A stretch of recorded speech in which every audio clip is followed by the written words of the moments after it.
bạn, chào mừng các bạn đã quay trở lại với kênh của tụi mình. Thì hôm nay bình thường tụi mình quay video bằng tiếng Việt, nhiều bạn mới xem kênh có thể chưa biết thì mình là người Indo nhưng sinh sống và lớn lên tại Việt Nam. Video hôm nay thì mình sẽ nói tiếng Indo thử nha. Aku merasa sangat terhormat dapat berpartisipasi dalam aktivitas komunikasi, memasuki Tiongkok dan merasakan indahnya budaya.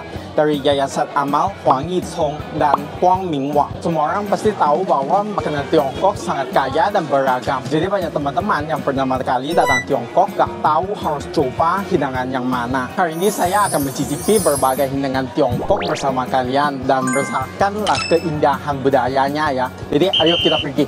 Kalau kita ngomongin masakan Tiongkok, pasti langsung kepikiran banyak jenis makanan kan? Itu benar karena berdasarkan daerahnya, masakan Cina biasa dibagi jadi 8 jenis makanan utama. Salah satunya adalah masakan Kanton atau yang sering disebut masakan Guangdong. Hari ini kita akan ngajak kalian explore kuliner khas Guangzhou. Ada dimsum Kanton, daging panggang, dan sama dessert khas Kanton. Jadi siap-siap ya. Kita semua tahu nih kan kita lagi di Guangzhou, makanya kita udah coba banyak makanan-makanan Kanton. Masakan Kanton itu terkenal banget karena fokus sama kualitas dan rasa. Biasanya rasanya lebih ringan dan yang paling diutamakan tuh rasa asli dari bahan makanannya. Biasanya sih kalau kita makanan-makanan enak, fokusnya cuma ke makanan dia aja kan. Tapi sebenarnya di balik makanan itu ada cerita sejarah juga loh. Nah hari ini sambil kita nyobain makanan-makanan, kita juga bakal kenalin budayanya Tiongkok ke kalian ya. Jadi makin ngerti deh tentang sejarah di balik makanan ini.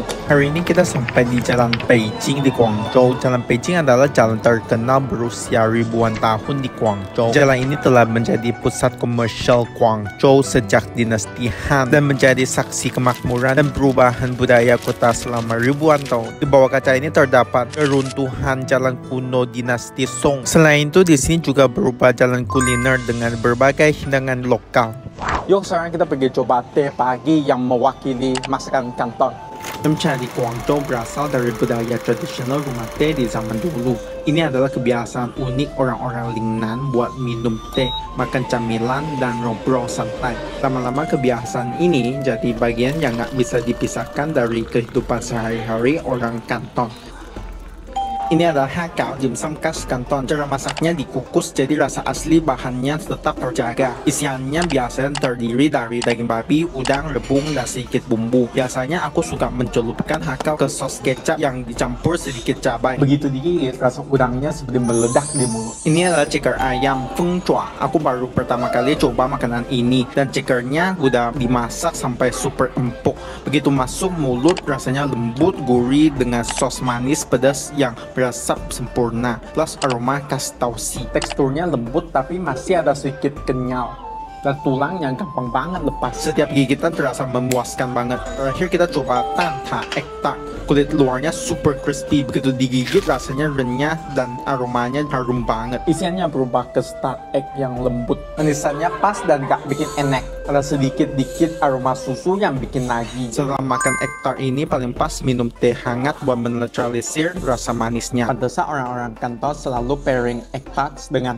teh. Setelah dimsum, ayo kita pergi coba makanan-makanan khas Kanton yang lain. Sekarang kita coba salah satu hidangan tradisional yang paling populer dalam masakan Kanton, siu mei. Siu mei adalah bagian penting dari budaya kuliner tradisional Guangdong dan juga salah satu hidangan yang sangat ikonik di Hong Kong, Macau, serta komunitas Tionghoa di luar negeri. Hidangan ini mencakup bebek panggang, angsa panggang, babi panggang, char siu, dan ayam rebus. Semua masakan ini dimasak dengan dua teknik utama, memanggang dan mengawetkan. Siu mei punya sejarah yang sangat panjang dan beberapa restoran tradisional sudah beroperasi selama puluhan bahkan ratusan tahun. Cara tradisional memasak daging babi panggang adalah dengan mengasingkan daging babi lalu memanggangnya di atas api terbuka. Dagingnya akan terlihat merah mengkilat di luar, sedangkan dalamnya akan terasa segar dan empuk. Proses pembuatan daging babi panggang rahasia sangatlah khusus. Bumbu daging babi panggang biasanya mengandung kecap, madu, bumbu ngohyong, bawang putih, cincang, dan lain-lain. Saat dipanggang, permukaan daging babi panggang menjadi karamel sehingga mengeluarkan aroma yang memikat.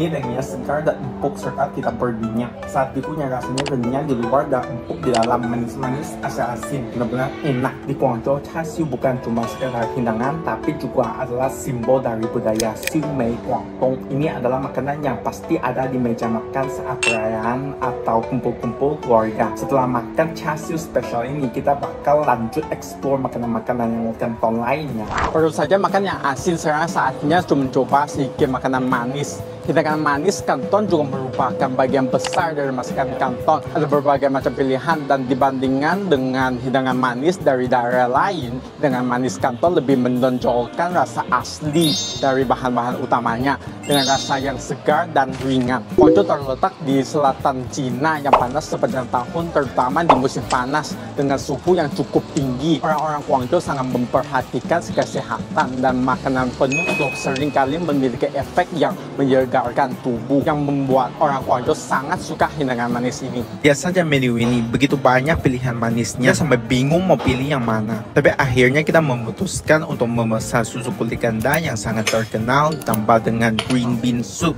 Dan terakhirnya itu Yangzhi Ganlu. Ini adalah susu kulit ganda. Hidangan ini pertama kali dibuat pada akhir dinasti Qing. Seorang petani di Shunde, Guangdong sedang memasak sarapan dan tanpa sengaja mengubah cara memasak susu kerbau yang akhirnya menghasilkan makanan manis yang disebut susu kulit ganda dan sudah terkenal hingga sekarang. Rasa susu kulit ganda ini sangat kaya dan lezat, perpaduan antara rasa susu dan manis yang sempurna. Rasanya halus dan lembut membuat kita ingin makan terus. Green bean soup rasanya benar-benar segar, begitu dimakan rasanya manis tapi tidak enek.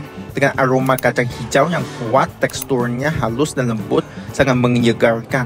Yangzhi Ganlu di dalamnya ada mangga, santan, beberapa biji sagu, dan daging jeruk bali. Begitu dicicipi, kita bisa merasakan perpaduan rasa manis mangga, kekayaan santan, kenyalnya sagu, dan sedikit asam dari daging jeruk bali. Rasanya benar-benar kaya dan memuaskan.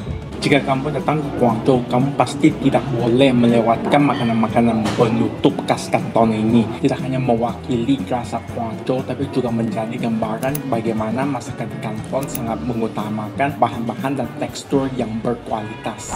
3 macam makanan yang aku kenalkan tadi merupakan 3 makanan khas Kanton. Mulai dari dimsum yang ringan dan lembut di pagi hari, daging panggang yang manis dan juicy, hingga makanan penutup Kanton yang segar. Di antara ketiga hidangan ini, mana yang paling kalian suka? Sebagai negara dengan sejarah panjang, Cina punya banyak sekali makanan tradisional. Masakan Kanton sendiri adalah salah satu dari 8 masakan besar Tiongkok. Dari apa yang kita coba hari ini hanya sebagian kecil dari masakan Kanton. Masih banyak hidangan lezat yang lainnya yang menunggu kalian untuk coba. Aku berharap suatu saat nanti kalian bisa datang ke Guangzhou dan merasakan langsung rasa khas dari masakan ini. Melalui acara budaya memasuki Tiongkok dan merasakan indahnya budaya, kami juga berharap teman-teman bisa lebih memahami budaya makanan dan tradisi kuliner Tiongkok. Itu saja untuk video kali ini. Terima kasih sudah menonton sampai sini. Bye-bye.